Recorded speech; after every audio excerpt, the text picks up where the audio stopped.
Hello, hello. Hey, So, how are you? Hi, Eric. How are you? I'm fantastic. Hey, everybody, how are you? Hello. Gonna try to put on the chat. Oh, there we go. All right. Just give me a minute. It's just all right. So, hello again. Sorry, got distracted for a second.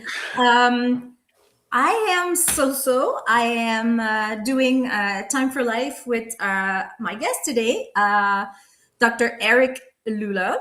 Is that okay? Do I pronounce it You all right? got it. Right on the money. Thank you. And today my co-host Beth is under the weather. No, we just killed her. We didn't want her on the show today. I wanted So all by myself. I didn't want Beth involved. She didn't get vaccinated. No, really, I'm Beth, just feel kidding. better. We wish you were here and feel better. Yes, we love Beth, and I hope you're going to be okay. It just sucks to be sick.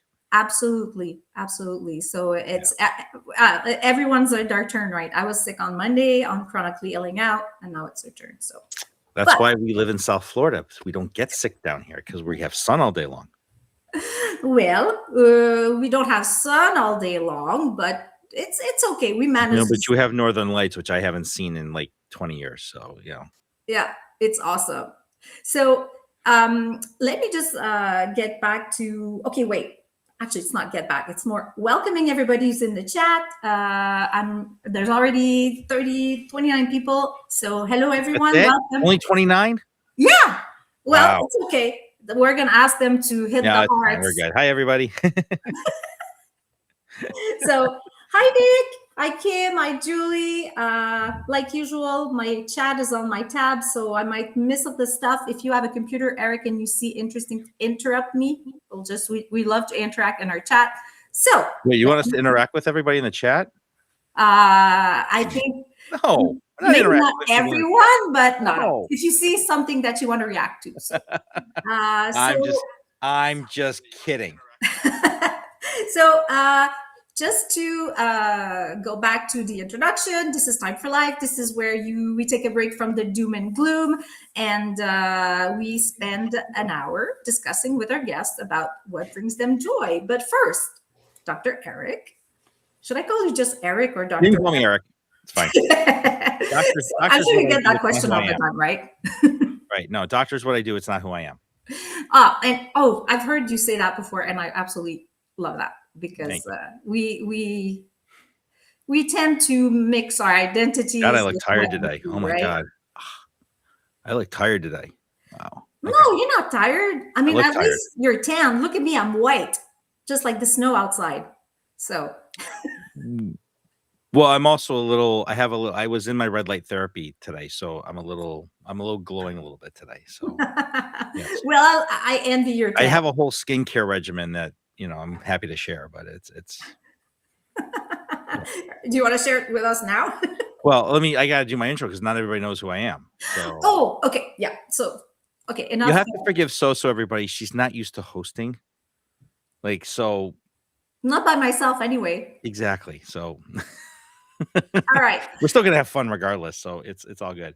So hi, everybody. I am Dr. Eric Lulov. I am the Chief Executive and Medical Officer down here in South Florida at the West Boca Center for Wound Healing. You've seen my stuff all over Substack. I am published through Brilliant Media. And we have the Diegene Show with Nick and Walter and Evan tomorrow at 12:30. So you've seen me around and about doing my own stuff and doing a lot of stuff with Brilliant Media. So welcome, everybody. And I am happy to be on Loafing Around with So. Just saying that. I'll just host my own show. We can just That's okay. Go ahead. Take it away, Dr. Eric. Oh, sorry, Eric. So tell me, what brings you joy? That's my first question. Oh, my goodness. What brings me joy? So there's a lot of things that bring me joy. There's the standard answers, right? My wife, my family, seeing my patients doing well, like the normal everyday stuff. But there's a level of joy here that I think we all need to tap into, right? And it's the things that we do separately outside of work and family that are the things that keep us grounded and keep us whole. Mm-hmm. And that's where we truly find, and my maha, instead of make America healthy again, is make America happy again. That's we have to change what maha actually means. So to find joy. So the things that we're going to talk about today, I mean, I've talked about this in the past in other shows, but like pickleball is a really good way for me I find a lot of joy in pickleball because it's how I get outside. It's how I see the people that I have interacted with for the last 7, 8 years on the courts.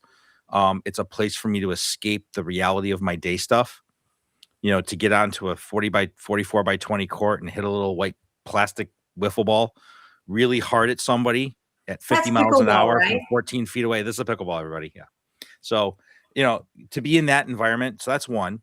But why we're calling it loafing around is because I've been posting lately, the last couple of weeks, is posting my bread making. So Mhm. I find that being able to be in the kitchen and be a little chemist with a little bit of water, sugar, yeast, salt, dough, flour has given me a lot of pleasure over the years, and I started during the pandemic, and so I've It's been awesome. perfecting my bread making over the last 7, 8 years. So, Has it been 7, 8 years already? and Like, 2019 was the pandemic. 2019, 2020. I feel like we're still living in it because people haven't gone past it. They're still living. They're still blaming the pandemic for things that were going on today. And well, I could say that yes about government and how what people think and how MAGA kind of has accelerated. Um, I think people need to pardon my French, so to speak, since you're from Quebec. Um, People need to grow the fuck up. Stop mhm. blaming shit that happened 7 years ago. I Okay. mean, It's the here and now. You take care and you control your life today, not what happened 7 years ago. Nobody else, nobody else blames. You can't blame other people for the things in your life that you're not happy about and don't give you joy. You make that choice. It's a choice, right? We and make the choices. We make choices every day that have good outcomes or really bad consequences. and And if I how, yeah. can interrupt you, this is something you've discussed on the show where you discuss intelligent masculinity, right? Hmm. Because I have this is and I'm happy that you're saying that because it's a discourse that needs to be repetitive, it has to sink in somehow, the whole blaming others, taking responsibility. So Yeah. And I find it's so easy to point the finger at somebody else and say, and this is what MAGA does. This is what Trump does. He points to another people, points the finger and says, those are the people who are responsible for your lot in life. That's what they're so rotten. mhm. He's done it he's marginalized every single group. Yep, Okay. He's done exactly. it to the Jews. He's done it to the Somalians. He's done it to the Jamaicans. He's done it to the Haitians. He's done it to Roman Catholics. He's done Mhm. it to like white people who aren't white Christian nationals. I mean, he's done it to everybody. And that that methodology of thinking is so unintelligent. Mhm. I mean, we can all agree that he's not the most intelligent person on the planet. If he is, it's only in marketing and branding strategy because everything else is just a complete disaster. Um, but when we talk about intelligent masculinity, when it comes to being happy, it's understanding that you need to know yourself and you have to have a level of maturity to know yourself. You know, thine my own self be true. Mhm. I forgot who wrote that. I forgot the author who wrote that. Maybe someone Um, can tell us in the chat, so yeah. we'll check. Well, trajectory's in, so Gene's here, so maybe he knows. Um, but the whole idea is that you have to be true to yourself, and that means being honest with yourself about everything. But let's just say that people who have the types of behavioral problems that they have, they blame others because they usually lie to themselves. So, Well, but it's easy. It's easy, and that's where we're seeing, and that's why we're seeing what we're seeing now. Because with the collapse of what we're seeing with the dichotomy in MAGA, yeah. is that those lies are now becoming very exposed and people are really having to look in the mirror because Mhm. it's not all rosy. It's not prices aren't coming down. Shit's Mhm. not getting less expensive. No, Okay? It's not becoming easier to live.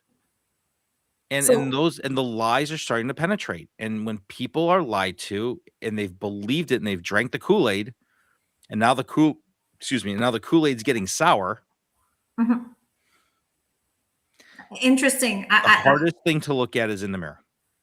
And just the fact that you said things are getting, there, the sour, I don't know why it makes me think of sourdough bread. I was going to segue into that actually. So see how I teed you up for that one? And about the rose, just saying, guys, I brought my great t-shirt today. I also want to bitch Trump. So let's go all the way in, kittens against Trump. So bread and kittens today. Yes, right. And I just want to let everybody know that I got one of the cool new water bottles from Sick of This Shit Productions. So we all just need to just suck less. Yeah, absolutely. Okay? I have as my friend Nick says, everybody just needs to just suck less. So this is a great water bottle. It's like 32 ounces. I just finished the water in here actually, but there's a QR code here. I'll show it again at the end of the show. Everybody can take a picture of that and go right to the store. Awesome. And if you want one of these really cool metal water bottles, which are TSA compliant, okay, then right. That's cool. At the end of the show, also, I can try to pitch in the QR codes. I believe it's there. So, but we'll see. Yeah, let's not do it right now. So, just suck less. Monica says that. I believe. Oh yeah. Hi guys, Stephanie, Nick. Hey Jackson. Hey Jack. Hey, welcome. Oh, there it is. So tell me. Our secret producer put the link in. Yeah. Ah, thank you, secret producer. Tech whiz. Hey Stephanie, how are you, honey? So, all right, bread. You segue to sourdough. Exactly. Okay. And I have a cousin who makes sourdough bread, and she's explained to me how she keeps is it yeast in a like yogurt container in the fridge, and so you've got to explain to me how that works, because anyways, I didn't take chemistry very long when I was in high school. I everybody gets really intimidated with sourdough, right? Mm-hmm. So basically, here's the idea, everybody. You have a glass container, and it's really just, honestly, it's flour and water. That's it. Isn't there a bacteria though with like that? I'm going to get there. I'm going to get there in a second. Okay. So when you mix flour and water and you put it into a glass container, the water and the bacteria start to form, basically, like it starts to form gluten. Okay. Mm-hmm. Yeah. So what happens is, in the container, the flour starts getting devoured by the bacteria in the flour itself, right? And it starts to form so that's why they say each day you get what's called like a remnant, right? So what you do is, so each day, so when you add, let's say 100 grams of water and 100 grams of flour, which is a really easy formula to start with. Okay. Mm-hmm. And I use the King Arthur bread flour. It's my favorite bread flour to use. And I use the organic bread flour. Okay? Love the name King Arthur. King Arthur, right? King Arthur. So they actually have a really wonderful place in Norwich, Vermont, right by Dartmouth University. So they have a whole facility. You can do cooking classes there. They have virtual stuff. You can go online. Actually, my wife just bought me for my birthday, which was 2 days ago. Turned the big double nickel. So happy belated birthday. I don't look 55, everybody. This is what South Florida living does for you. So he doesn't look 55. No gray, very minimal gray hair, Okay, I don't know, whatever. Anyway, so I'm listening. when you make your so when you start it, so within 24 hours, you're gonna get like a discard. Okay, it's gonna look a little soupy and whatever. So you save like half of it. So you pour out and you discard 50 grams. Okay. Okay. Then you add another. So you take your 50 grams of your remnant that you're holding.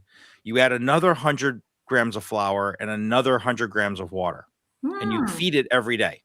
Okay? It's totally what she told me to do. Like, right. And then all you have to do is just you feed it every day. You check it, so it should double in size each day, right? And you want to mark how much it's rising. Okay. Yeah. So you want to keep it in a low humidity environment, like just on the kitchen counter, away from windows and sunlight and whatever. Mm-hmm. So after about 7 to 10 days, when it's risen, so you'll have about, say in a jar, you'll have about 200 to 300 grams of a sourdough mix. Okay. Mm-hmm. When you open it up, and you smell it, it's going to smell a little fruity. Okay. when you feed it one more time and it rises to the same level and it stays there, then you know you have a ripe sourdough. Now, here's what you do with it, right? So you can keep that. So you stir it up and it'll deflate back down. So now you have a sourdough starter. Okay. So now you can make your sourdough breads. Now, almost every bread in the world literally is composed of a sourdough starter, Yeah. from pain de campagne, from pain au levain. I Pain mean, de I could sit here and campagne. go through 500 different breads from every region of the world makes a sourdough bread. Okay. The most common is a pain au levain, which is what our typical French sourdough breads are. And there's our, Exactly. But and now sourdough is like, now I have a logo where my face is right here. See? wait a second. I think Nick just I joined. think Nick just did that. It's his fault. Nick, do you want to be on? I mean, might as well if you're there. Just write in the chat, or you can add yourself. So I have a QR code right here. For the sake of the shop, get your Just Suck Less bottle. Just get your Just Suck Less bottle. And putting a QR code on in the middle of my description just sucks more. See, now he did it to you too. I know he's just doing production stuff. Oh, I'm so glad that we're your test case, Nick, for doing production stuff in the middle of a live. We're so lucky to have Nick. Yeah. I know. We're very lucky to have him. So basically, from that sourdough starter, you're then going to mix your yeast, salt, additional flour, and water to make your initial like the sourdough for the basically for the first what we call the first fermentation. Yeah. Okay. So that takes about 24 hours. So to properly make a sourdough bread takes 2 days. Okay. 1 day for your first bulk fermentation process. And then the second day for your second bulk fermentation, which is where you're actually going to bake your bread. Okay. So that's pretty much how it works. So a typical pain de campagne or a pain au levain is basically your typical French or Italian sourdoughs, which are really easy to make once you have your starter. Now, for those of you that don't have patience, like Soso over here, right? Over there. What? Over here. Why are you saying I don't have patience? No. For those of you that don't have patience, you can go to the local supermarket and they already have sourdough starter already processed for you. Okay. All you have to do is add water to it. It's already a pre-bulk fermented sourdough starter. You can just go ahead and do your bulk fermentation from that point without having to wait 24 hours. So for those of you that don't have patience or don't want to store, now here's what you do with your sourdough that you've got in your canister, right? That can go into the refrigerator. So you only need to feed it once a week. Yeah. Okay. And that can hold forever and a day. Because all you've done is make bacteria. So if you wind up having to pitch it, you just start all over again. I have a question for you. When now people will ask you, why is it worth it to like take 48 hours and just to go all through that process instead of making white bread, for example, where you just like let it rise? And so for those of you in the chat who bake, okay, if you've smelled your kitchen after you've baked something in the oven and you have that scent of baked goods, or even if you walk into a bakery and you walk in, you're like, oh my God, that smells so good. Yeah. Right? There's twofold here. One is that you've made it.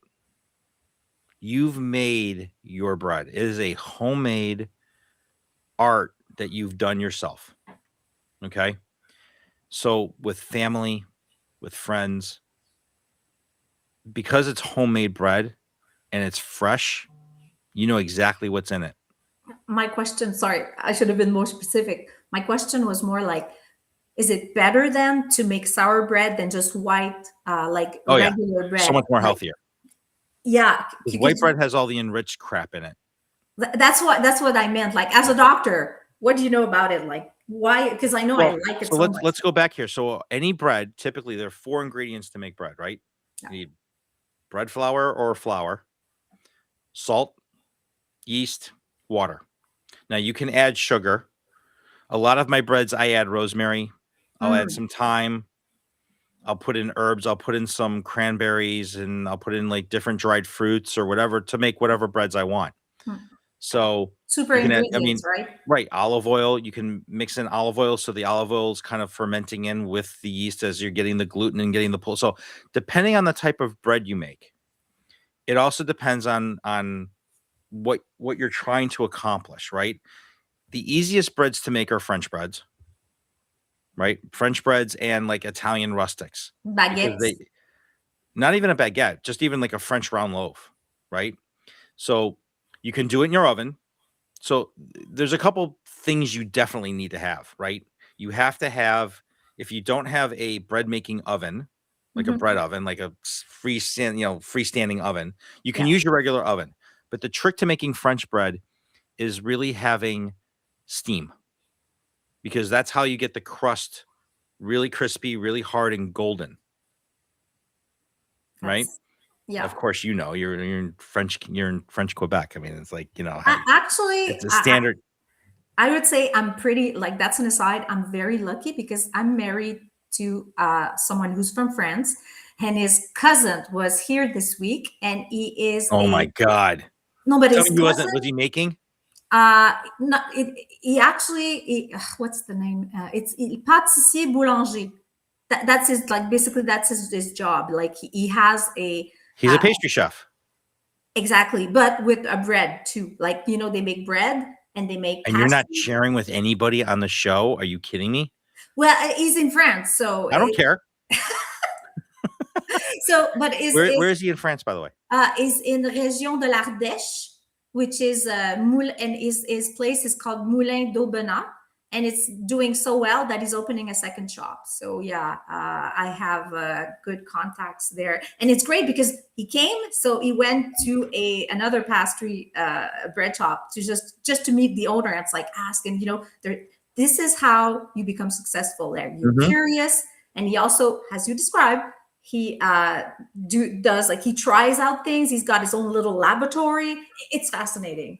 So, And really, baking is all about chemistry, because it's remember, the more yeast you add, now you don't want to add a lot, because here's what happens when you add a lot of yeast, and this is the mistake that I just made. I inadvertently added a lot of yeast. the first time So, or well, this last last week? time, and the bread came out actually okay, but I didn't like it taste wise. So when you add a lot of yeast to any mixture, it's going to rise real quick. Like within 30 minutes, it was like, right? But what happens is, because it's rising so quickly, you don't let the gluten develop. So it's acidic. It's a very acidic bread. So the crust came out amazing, but the crumb, which is the interior of the bread, not so great. So do you make notes when you make your Oh yeah, bread? it was a mental note not to do that again. So on average, you're only going to really need anywhere between 1 to 2.25 teaspoons of yeast, of an active dry yeast, right? You can use instant yeast, same thing. I use the Safety instant yeast, the active dry, because it's the one that most chefs use. Okay. And so now everybody wants to know the difference between flour, like all-purpose flour, and bread flour. You're actually making the people in the chat hungry. Now I'm hungry. I'm You are the best guest ever. Thank you, Monica. Yeah, everybody keep smashing the hearts for So and Sick of This Shit Productions, because we got to support our friends. So smash the shit out of the heart. Because we just all have to suck less, which means you smash the heart. That's how Yeah. this works. Thank Right? you, guys, and welcome to the newcomers. I see people Yes. coming in still. Welcome everybody. I So know this is making me hungry. I'm gonna go home and probably bake up bread later. Even and though I won't be home to enjoy it this weekend, because I have to go to Boston. So can you take it with you? Not really. I could. I have to double wrap it, saran wrap, put it in a bag. It's another carry-on. It would actually count as a carry-on, believe it or not. But I could bring one. With I security, technically could. because you're inside the country, like you're not like Yeah, but it's still. I mean, I'm fortunate. I have very high status on American Airlines, so I'm pretty. I can pretty much do what I want. when I board an I aircraft. miss my plane. Okay, they're pushing somebody else's seat, and let's give it Yeah. to our. That's how that works, actually, believe it or not. I have a very unique status on American Airlines. I have concierge key status. So I'm one of the top 500 people in the country that they extend that to. So I have like automatic guaranteed next flight if mine gets canceled, like they bump somebody else for me. My So husband. yes, there is unfortunately some benefits with status. It does work. But anyway, so let's get back to we have regular all-purpose flour, which you can use for general baking. Use it for everything: cookies, cakes, breads. Mix. You're gonna use it for like batter. You're gonna make like a deep fried mixture, or whatever. For you're gonna meatballs. Use purpose flour to whatever. Okay. Then there's bread flour. So here's the difference. So bread flour has a higher protein level. Okay, it has anywhere between 11 and 12.5% protein. Okay. So what happens is the difference between bread flour and all-purpose when you're making a loaf or when you're making a dough, bread flour is going to give you more stretch. So it's much better for that if you're going to make baguettes, if you're going to make rolls, bagels, pancakes. Okay, you want all-purpose flour if you don't want the dough to have a lot of stretch. Okay. So like use bread flour to make like an egg challah or a Jewish egg bread. But if you want more like artesian, crispier bread, you want to use all-purpose flour. Now there's other flour. There's rye flour. There's pizza dough flour. There's there's the whole wheat flour. There's all kinds of different flours. About semolina for pastas. But in all, you're not going to use any one of these flours individually. You still need to use all-purpose to blend the flours together because you have to develop the gluten. So like semolina, for those of you that love Italian food, semolina flour is made of durum wheat, which is literally like one of the hardest wheats on the planet to digest, which is why we mix semolina with all-purpose. It doesn't rise. So that's why it's great for pastas.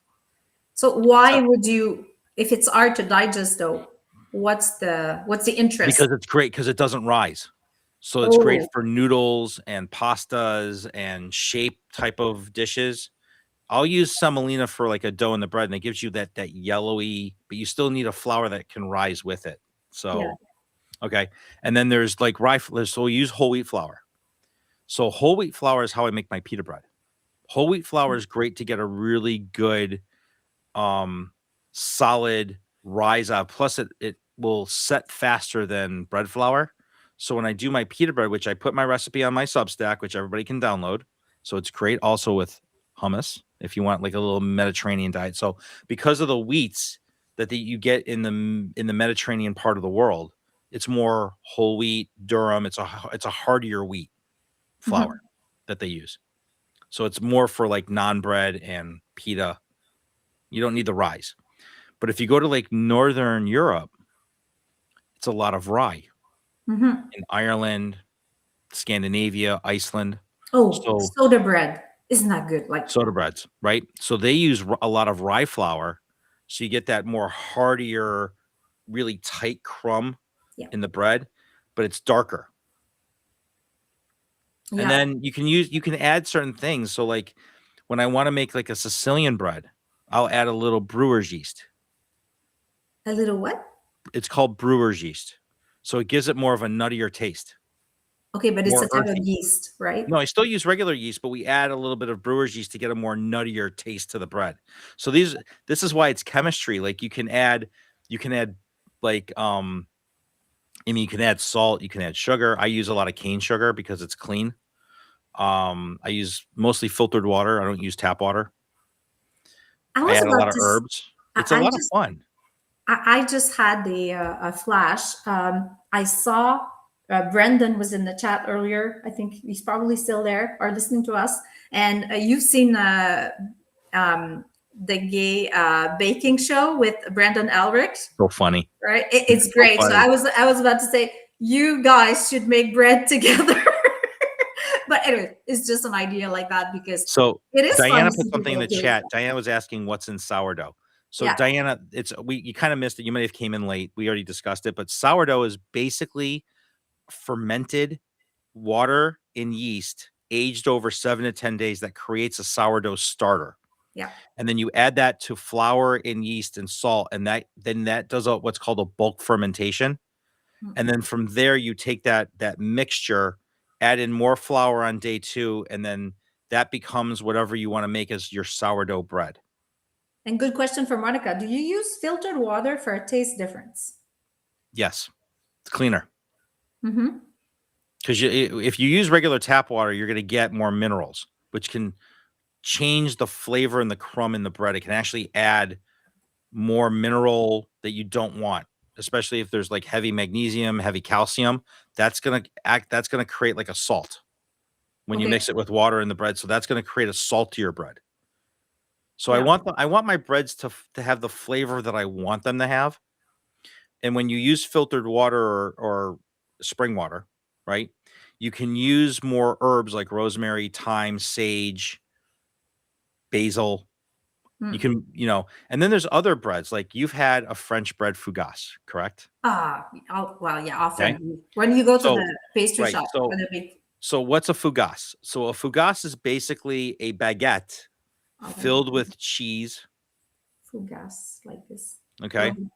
It's either filled with fig or cheese. And so I make one. This is gonna crush everybody. Everybody's gonna be like dying to go get this later. But I make a French bread fougasse that has goat cheese and fig. Figs. Do you use fresh figs or do you use the Trader Joe's is my best friend. They have a fig butter that they make in a jar that's about this big. Okay. Yeah. So I use that. And then I use like silver oak, like goat cheese or like a fresh goat cheese. And it's just insane. I just want to try it right now. Like, It's insane. you send some And then over? when I'm done, well, here's when I'm done with it. So it comes out of so I sprinkle a little Parmesan on top of the bread. And then as it comes out of the oven, I use a little honey and it glazes down on top of the bread when it comes out. It's just like, my wife yells at me every time I make it because she basically says, "Don't ever make this again." Why that? Why? Because it's rich. It's really rich. Oh, okay. So because you're like trying to basically not eat too much calories. Right. So if you're you're from Quebec, right? So, Absolutely. but if you go to Austria, and this is where bread's regional things, and I've had the real privilege of like traveling, which really opens up, your level of food and that kind of thing. So I in was Vienna, about to ask you, actually, it was right away. I was about to ask you, like, when you travel, and it sounds like you have traveled a lot, you must be so open to the difference in terms of flavors, the way they make it. So anyways, just wanted to say and that. this is the beauty about traveling, and I hope everybody has the opportunity when they do travel. The reason my wife and I travel, our thing is not to do like architecture and museums and 4,000 old columns. That's one column, like at the Temple of Athena in Kusadasi, Turkey. But it's like, I don't care about that. I care about learning local cuisine to be able to bring that home and make it at home.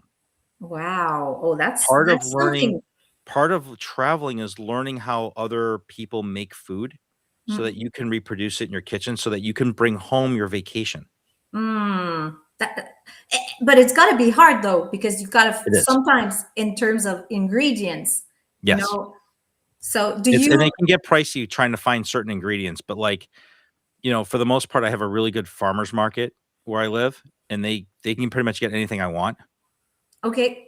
So I've been shopping there for 25 years, and I know the owner. So if I ask them for something, they'll go get it for me. Like they'll order it. Oh, that's neat. Like learning how to properly make hummus when I was in Israel. But not learning Israeli hummus, but learning how the Lebanese make hummus. There's a little trifle difference. Chickpeas, are they fresh? It's the same thing. I use garbanzo beans. It's the same thing. Like I said, Trader Joe's has everything, just about. But it's not it's lentils. You don't use I use chickpeas. Chickpeas, yeah. Yeah. Listen, the one thing I've guarded my whole life has been my hummus recipe. And I'll probably put that online for everybody because it's better than store-bought hummus. No way. It literally can take you 10 minutes to make a portion of hummus. Okay, so if it takes, there you go. You could go on with Brandon and make hummus. and then if you make my pita bread, and you have that with the hummus, you've got your appetizer for a party, Oh my God. and your neighbors will love you. Like they'll die. They literally will be kicking and screaming. They won't eat anything else. Oh, you're just But anyway, making. I was losing my track here. So when you go to Vienna, so the Austrians eat bread in the morning. And what's really nice about going to Europe is when you sit down at any restaurant in Europe, they offer you the sweetbreads and the meats. You get a continental breakfast. Mm, Our breakfast here is nowhere near continental. Whatever mm, they say continental is here, it's a joke. yeah. Okay. Oh, I've noticed. Continental European breakfast, if you do not have the opportunity in your life to have a European continental breakfast, I highly suggest you go try one somewhere. Even if it's your birthday, go splurge. It's Because when you sit down and, it's a unique experience being in Europe and being able to have breakfast in Europe because it's so classy. It really is. There are certain things that the Europeans do so much better than us, and food's one of them. mm, They've been doing that for a lot longer too. But there are certain things here that they can't do that we do here. mm. Barbecue, forget it. It's us. 1,000 times. The Europeans cannot barbecue to save their skin. Okay. Unless, like you, they've traveled and Correct. then they kind of like, Right. okay, well, Because they're used to different style of cooking. mm. Right. If you go to you go to any European family, they don't have a grill in their home. They have a steam oven and they have a regular oven. Wait. Okay. I have family in the south of France and he's got a barbecue outside, coal, but Cold barbecue. with coal. It's not like us, it's not gas. Mhm. But okay, I have to disagree with you there. His barbecue was awesome. Like he had Right. But sausages. the thing with coal is you have to control the heat. Absolutely. Right. Because But coal he's will got burn a very. restaurant, so I guess that Right. he had had experience. But yeah, No, but a coal barbecue, like a regular coal briquette barbecue, is yeah, it's always high heat, so you're searing.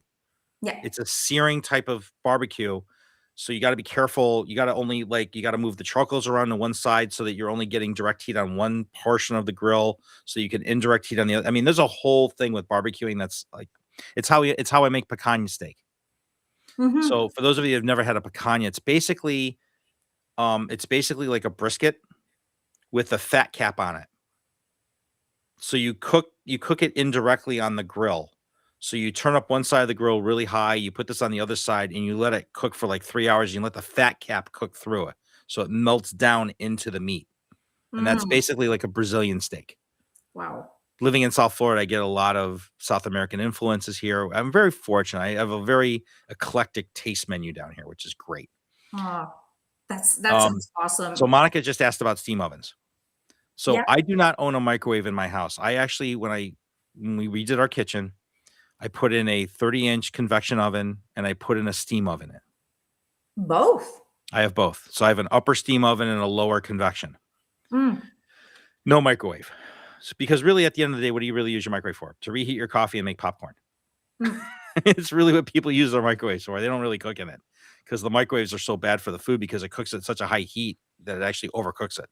Or So, just to reheat it, right. basically. So I can't believe we're already 40 minutes into this. So steam ovens, I I know, right? It's a know. surprise.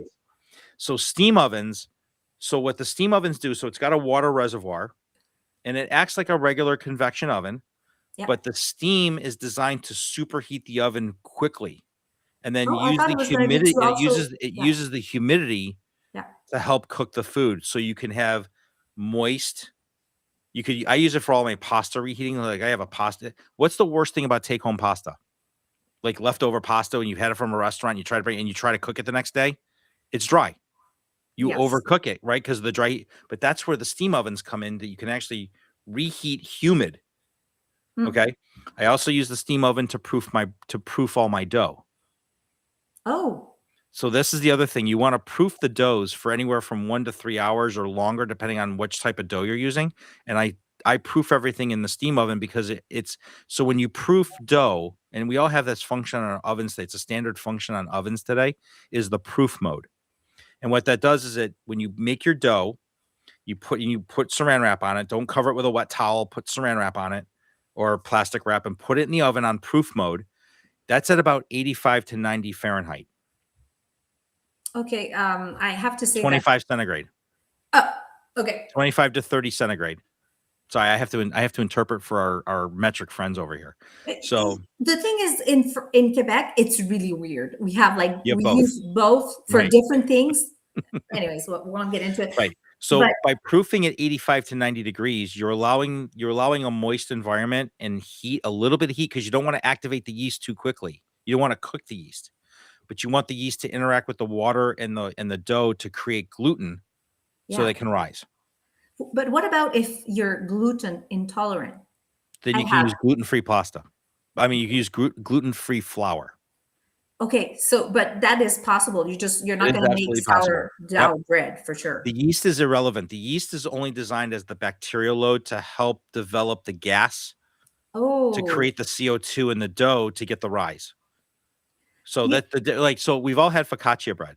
So Mm. how you get focaccia bread thick and airy is not manipulating it, not turning it and twisting it and rolling it or hand tossing it. You kind of like leave it alone. It's almost like a no knead, where you don't want to manipulate the dough a lot.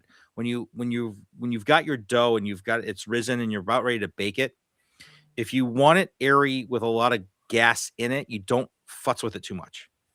Okay. Versus like a rustic bread, which you're gonna have to toss and roll and fold, and and this is where like this is what I was getting to earlier. Like if you don't have a steam oven like I do, which has a perforated pan, which is what you need for French breads, Yeah. okay, because you want the air to crust the bread up, right? Yeah.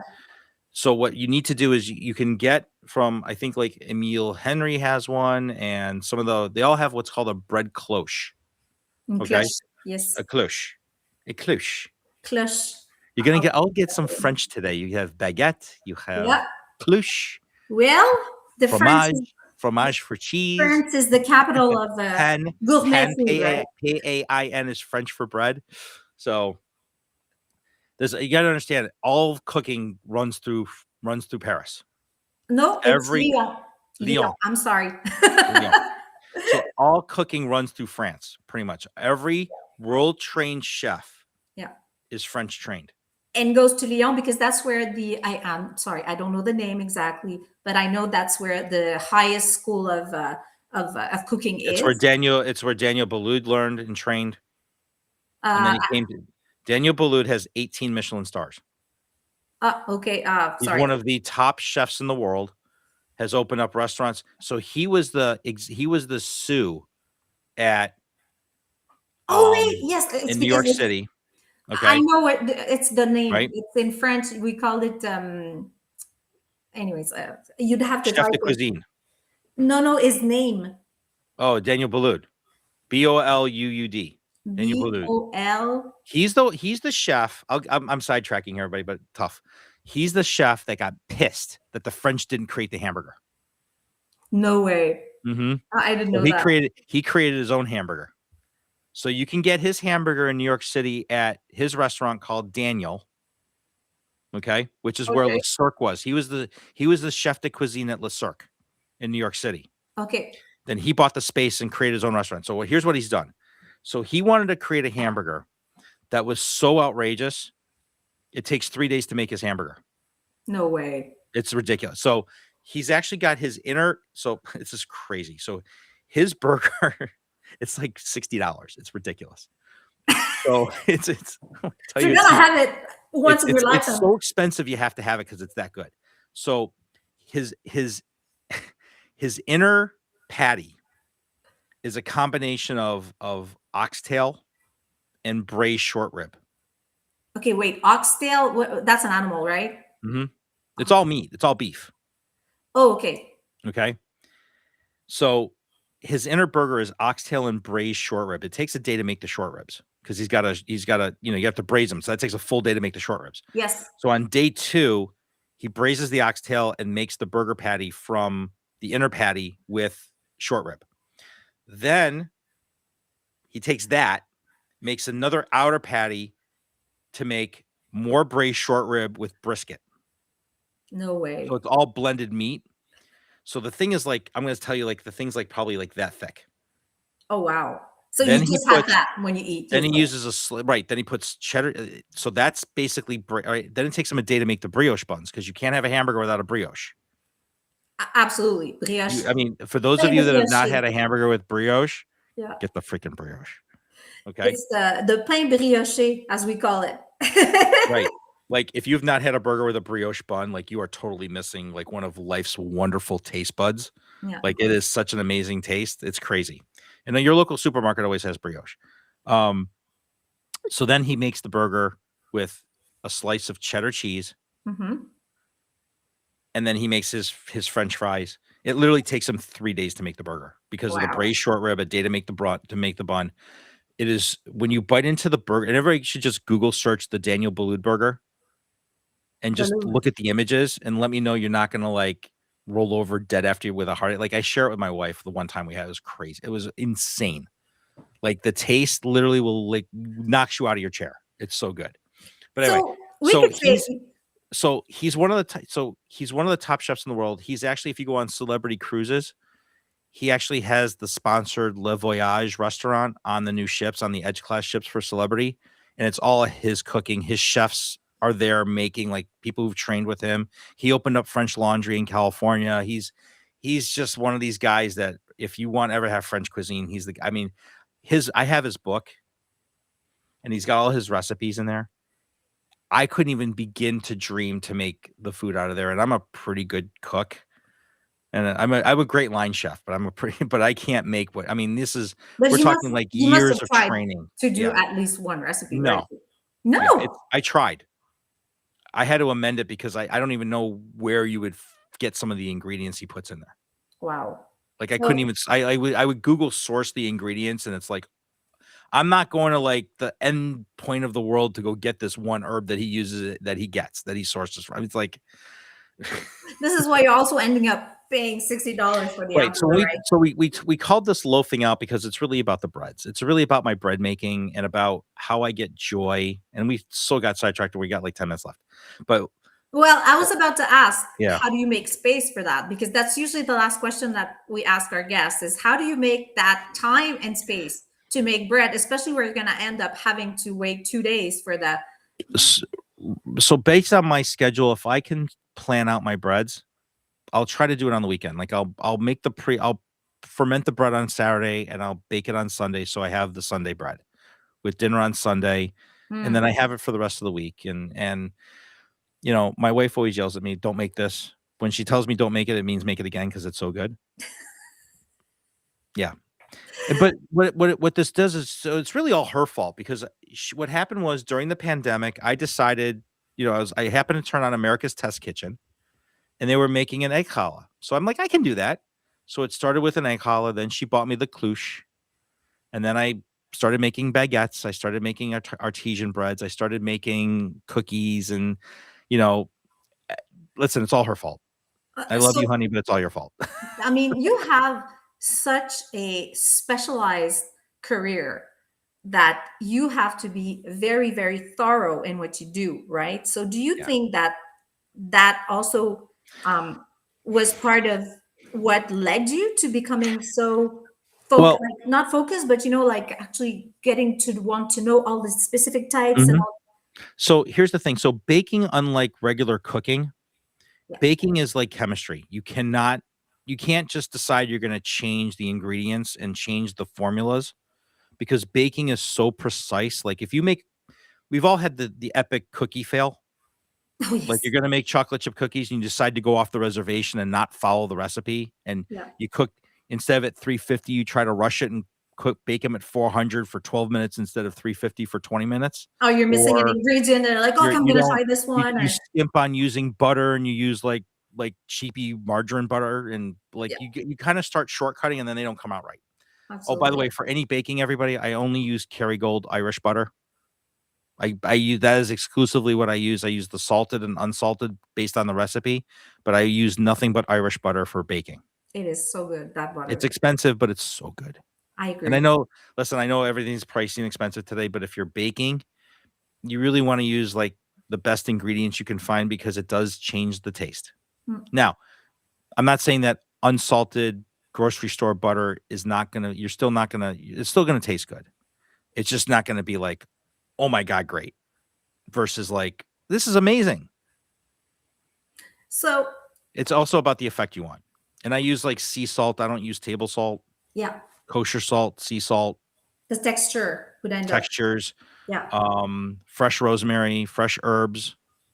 You know, it all changes. All these things change food flavor. And it's like if you're making burgers, like I throw in a little bit of red chili peppers, Calabrian chili peppers from Italy, crushed, just to give it a little bit of a kick. When people bite into my hamburger, they're like, "Whoa," not expecting it. You want people, when you're entertaining, you want them to experience something other than Genoa salami and prosciutto, right? Mm. You want to throw them a cheese that they haven't had before. Yeah. So There's an art to entertaining. how do you make time for that? See these bags here? This is not sleeping. This is what happens. No, I'm just kidding. So you don't sleep. It's like, you know what it is? It's like anything else in life. If it's important enough, you make time for it. But what if your schedule is like, it's bigger than. Then there's no time for it. Mm-hmm. There has to be a point where if it's important enough, you make time for it. And if it's just not doable, it's not doable. Like, I'm going to be in Boston this weekend. If I throw a dough, it's going to be a very quick French recipe for Sunday night. And will you be checking out bakeries and pastry place? I'm going to be teaching a course all weekend. So no. Oh, so you're not going to have time to just rush out. I can't. If I go anywhere, I'll be going out for dinner and just, but I won't have time for like baking and shopping and that kind of thing. It's not in the cards this weekend. But when you go to places like that, let's say you travel for work, will you go out of your way to go to a restaurant you've never been to try out things? Oh, 1,000%. Yeah. If I have any say so in the matter, being in the medical field, sometimes, the dinners are put on by companies I'm doing business with, or I'm on the speaker panel or whatever. Yeah. They're choosing the restaurant. It's usually some really high-end steakhouse. So I try to not eat like that on a regular basis. I try to eat healthier. Like I might have 2 appetizers and a salad. Yeah. Instead of having this big hunk of meat in front of me. Yeah. And then that's the other thing too, everybody. Don't forget, when you go out to dinner, you don't have to do entrees. Some of these appetizers are so filling that you could do 2 appetizers and a salad, and that's your dinner. And often it's just. And you'll save money. And you'll be tasting 3 different things in just one plate. Correct.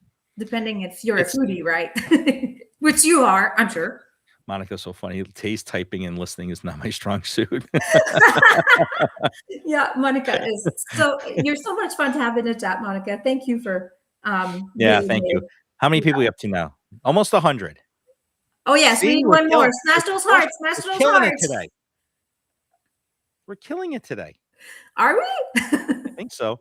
Yeah, we are. No, honestly. So let me ask you, since you've asked me so many questions today. Mm-hmm. What's your go-to baking? Like, what's your thing? You mean, what do you mean by go-to baking? Like, what's your go-to? Like, if you've got the time to bake something, what are you gonna do? Like, what's that one thing that you're like expert at making? Like, it's your thing. Oh my God, I have no idea. You know why? Stumper question. Well, it's because, well, it really depends. If I have, I'm saying the kids, if I have my youth with me, which are now young adults, teenagers, young adults, then I'll end up having to cook reservations, different plates.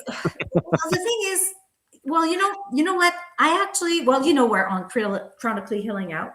So I do have fibro, and fibro has really impacted my cooking, which is, I have to pace myself.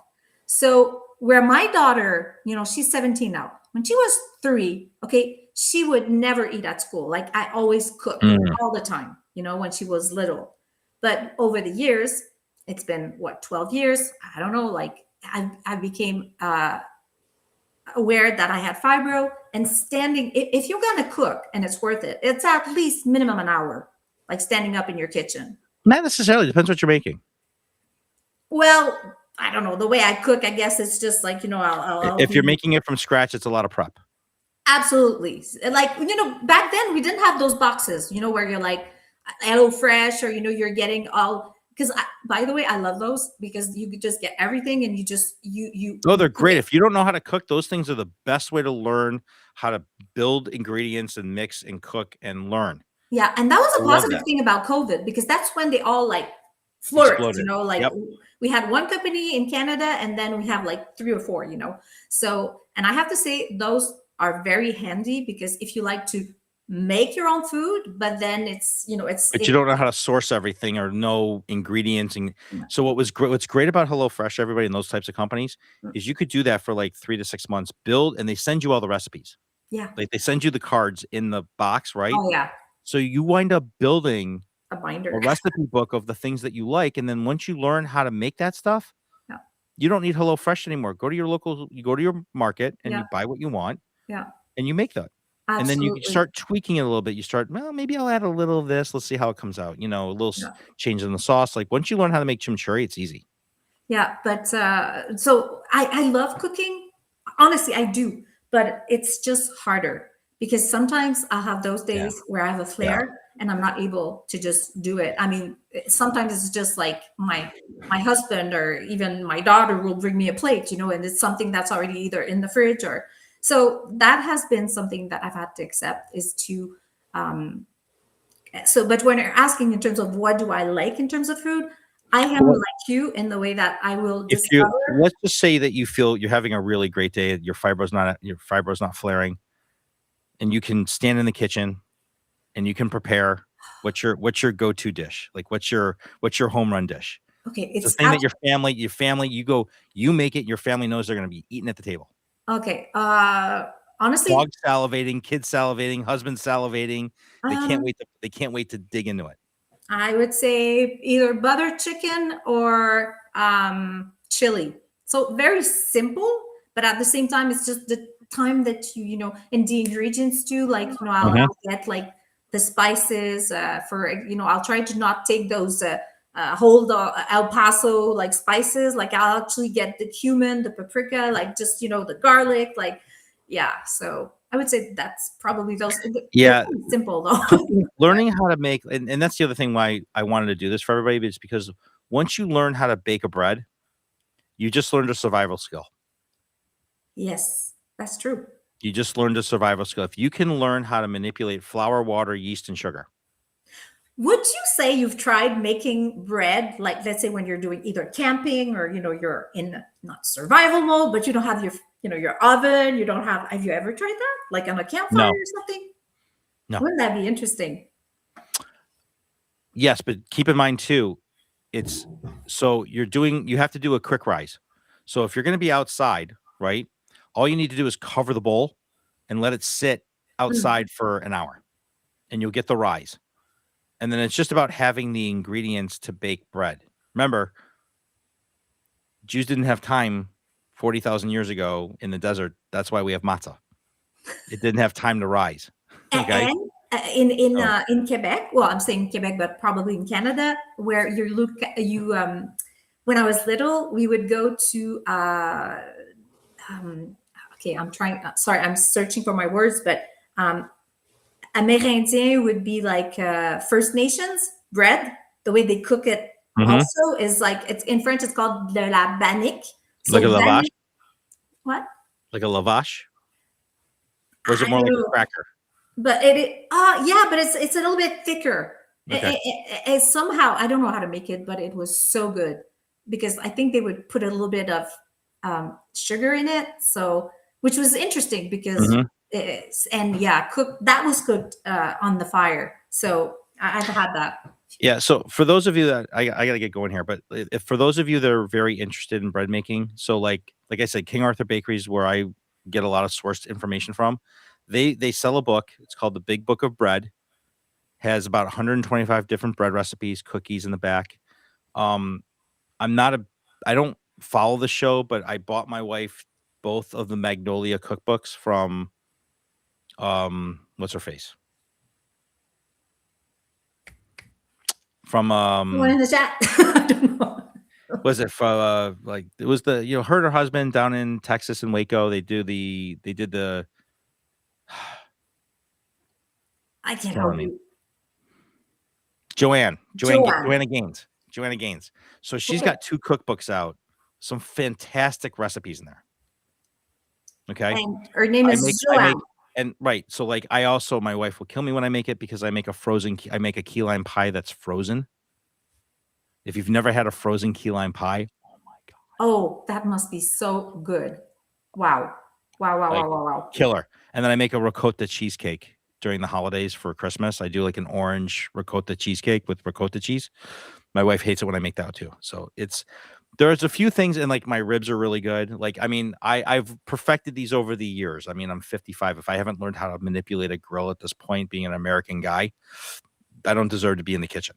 So Well, it's just, and I've learned, and then through my wife, I've learned also I really learned how to make Italian meatballs. is Really she learned how to make them. Italian? I learned all the tricks. She's Italian, like a descendant? Yeah. Wow, that's fun. Hey, I'm looking, we're already at the top of Oh, the I know. hour. We're like way over right now. So Yeah. So please, Eric, sell yourself. Your Substack is no, I'm not going to sell myself. I'll just sell myself short. no, Anyway, but all right. Thank you so much for tuning in today. This was so much fun. Thank you so. I miss Beth. So we have to do this yes, again when Beth's around again. I'm But sure. you can find me on Substack, drlulov.substack.com. All my stuff is not paywalled. My stuff is out there for free. You can also follow me on Blue Ant Media. And you can find me tomorrow at 12:30. Oops, it just froze. What a way to. Oh, it froze. Just lost the talk about intelligent masculinity. We have our little fun bro show for an hour. Anyway, thank you so much for having me. This is always so much fun to talk to you guys. So, Thank you for coming on, and I'm going to wish you a wonderful day. Thank and you we for all everyone who just joined have in the to chat. just suck less. Just suck less. Just suck less. And Just thank suck you for. less. And thank you to Nick at Sick of This Shit Productions for having me on today. So thank you, buddy. I appreciate you. Thank you for hosting a Time for Life, Nick. We really appreciate you and everyone in the chat. So thank you. We'll see you again. You got to promote yourself, so you're not getting off so easy. Ah, well. And subscribe to her, everybody. She needs the subscriptions. I'm good. She's Hackamatic over there needs your subscription. So, You can all become paid, not paid subscriber. I like free subscriber, but I always say if you're gonna become a paid subscriber, please become a paid subscriber to Sick of This Shit publication, our good friend Nick Parrow. And yes, so I'm just here. We got to work on you selling yourself. Listen, everybody, if you don't follow Soso, I'm going to find you. You know what? I'm honestly just doing this for fun. And Beth, don't forget about Beth.